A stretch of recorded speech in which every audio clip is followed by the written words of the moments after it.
Christine Chouraki, neurotraîneur, est venue nous parler des droitiers et des gauchers. Bonjour Christine. Bonjour Sabrina. Alors, quelle est la différence qu'il y a entre les droitiers et les gauchers, si ce n'est que, bon, un écrit avec la main droite et l'autre avec la main gauche?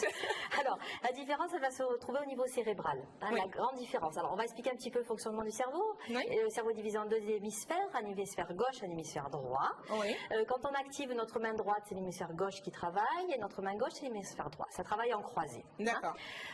Il y a le corps calleux qui fait la jonction entre les deux hémisphères. Et bien, chez les gauchers, ce corps calleux est beaucoup plus développé que chez les droitiers. D'accord. Plus intelligent? Non, pas spécialement. Ah non, on dit plein de choses sur les gauchers. On dit qu'ils sont plus intelligents, on dit qu'ils sont plus rapides, on dit qu'ils sont plus adroits, on dit aussi que ce sont des têtes de cochon, on dit plein de choses. Eh oui, on dit plein de choses sur les gauchers. En fait, si vous voulez, ce corps calleux, plus gros chez les gauchers, permet un échange plus rapide entre les deux hémisphères. Du coup, effectivement, ils ont une adaptabilité plus grande, une réactivité plus grande, ils utilisent mieux leur cerveau, je dirais. Voilà, c'est la grande différence. Plus réactifs, quoi. Plus réactifs. Ils ne sont pas plus intelligents, plus doués qu'un droitier, non, mais plus réactifs, plus vifs, etc. D'accord. Alors, est-ce que être gaucher, ça peut avoir un caractère héréditaire? Alors, on est gaucher ou droitier, on ne le devient pas. Hein. C'est-à-dire que si on faisait une échographie du cerveau chez le bébé in utero, on verrait s'il a un gros corps calleux ou pas.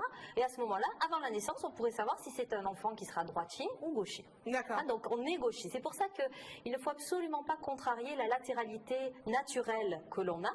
Parce que, bon, à une époque, être gaucher, c'était une tare, un défaut. C'était vraiment une anormalité presque, et il y a eu tout un tas d'enfants qui ont été gauchers contrariés. C'est-à-dire quand ils prenaient le crayon de la main gauche, on le remettait obligatoirement dans la main droite, parce que c'était honteux presque d'être gaucher. Aujourd'hui, on laisse beaucoup plus faire les choses, effectivement, sinon on va contre nature. Hein? Donc un gaucher contrarié ou un droitier contrarié, bien évidemment, eh bien, on va être des gens qui vont avoir des difficultés dans leur personnalité, dans la confiance en soi, dans l'apprentissage, au niveau scolaire, apprentissage de la propreté, confiance. Carrément, ça a autant de conséquences. Puisque c'est notre identité, si on est gaucher ou droitier. Donc c'est notre mode de fonctionnement avec notre cerveau. Donc si on le contrarie, on ne va pas fonctionner comme on est fait pour l'être. D'accord. Donc si on a des tendances un peu dépressives, on peut chercher dans ce domaine-là également? On peut.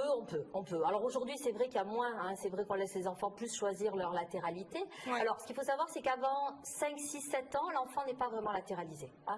C'est-à-dire il peut encore hésiter entre ses mains, mais il faut vraiment laisser faire. D'accord. Alors, comment on fait pour savoir si un enfant est droitier ou gaucher? Il y a plein de signes. Alors d'abord, évidemment... On dépose le stylo, on lui dit, prends-le. Oui, non, ça c'est... Oui, on lui met le stylo entre les deux mains surtout, et on lui dit, vas-y, écris, dessine. Alors, une première fois, il peut prendre la main droite et écrire, puis il peut prendre la main gauche. Il faut le laisser faire, parce que de lui-même, il va savoir de quel côté il est plus adroit, plus agile. Après, on peut regarder de quel côté il shoot au foot, l'enfant. De quel côté il va prendre sa baguette magique. Mais les deux régulièrement? Très bien. Alors, vous pouvez avoir des gens qui sont vraiment droitiers de tout, œil droit dominant, main droite dominante, pied droit dominant. Vous pouvez avoir des gens qui sont tout dominants à gauche, mais vous pouvez avoir des gens qui sont croisés. C'est-à-dire, je vais shooter du pied droit, mais je vais couper ma viande avec la main gauche. D'accord. Ou je vais écrire de la main gauche et je vais shooter du pied droit. Alors là, ça veut dire qu'on n'est pas latéralisé vraiment d'un côté ou de l'autre, mais qu'on utilise bien les deux parties du cerveau, ce qui est plutôt mieux. D'accord. Hein? Et est-ce que quelqu'un de maladroit, c'est un droitier contrarié? Enfin, quoique c'est plus souvent un gaucher contrarié, parce qu'on contrarie plus facilement les gauchers. Si vous voulez, à un moment donné, on a tellement dit les gauchers sont plus intelligents, les gauchers sont plus adroits, etc., qu'on a eu des droitiers qui ont voulu devenir gauchers. Ouais, je fais ça, c'est pas de ma faute, je suis gauchère. Voilà, c'est un peu ça. Mais là, c'est pareil, c'est contrarier sa nature, donc ça va pas. Non, maladroite, alors ça peut être la maladresse due à une latéralité contrariée, mais bien pas que ça, évidemment. Hein, donc ça peut, mais pas obligatoirement. Hein. D'accord. Alors ce qu'il faut savoir, c'est que les deux hémisphères cérébraux n'ont pas le même rôle. L'hémisphère gauche, donc ceux qu'utilisent plus les droitiers, est un hémisphère plus dans les peurs, plus dans la sécurité, plus dans la réserve. Il va être vraiment, je vais me protéger pour qu'il m'arrive rien. Alors que l'hémisphère droit qu'utilisent les gauchers, donc en particulier, celui-là il est plus créatif, il n'a pas peur, il y va, il est inventif. Donc c'est en ce sens-là où les gauchers sont un petit peu un avantage sur les droitiers. Mais ceux, comme on parle, qui utilisent un peu les deux, alors ceux-là c'est chouette parce qu'ils utilisent au maximum les deux capacités de leur cerveau. D'accord. Dans le neurotraining, par exemple, vous apprenez, vous apprenez à détecter les vrais gauchers, les faux gauchers? Détecter, ça dépend. Si un enfant. Bon, après, s'il est gaucher, on sait qu'il est gaucher, il est gaucher. Voilà, mais on peut rattraper. Surtout, non, mais on peut rattraper. C'est-à-dire, évidemment, une personne de 30, 40 ou 50 ans qui écrit à droite et qui était gaucher à la naissance, c'est compliqué pour rattraper ces années-là. Mais on travaille dessus justement pour leur apprendre à réutiliser l'autre partie de leur cerveau. D'accord. Qu'ils ont un petit peu mis en veille. Hein.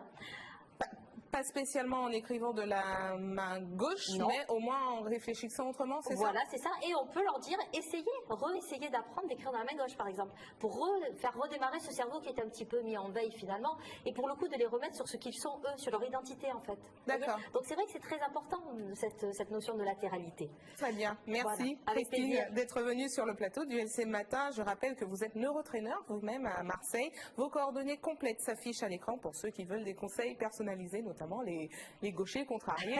Ou l'inverse. Ou l'inverse. Juste après la Minute Astro, on va continuer à parler du corps humain puisqu'on va parler d'ostéopathie. À tout de suite.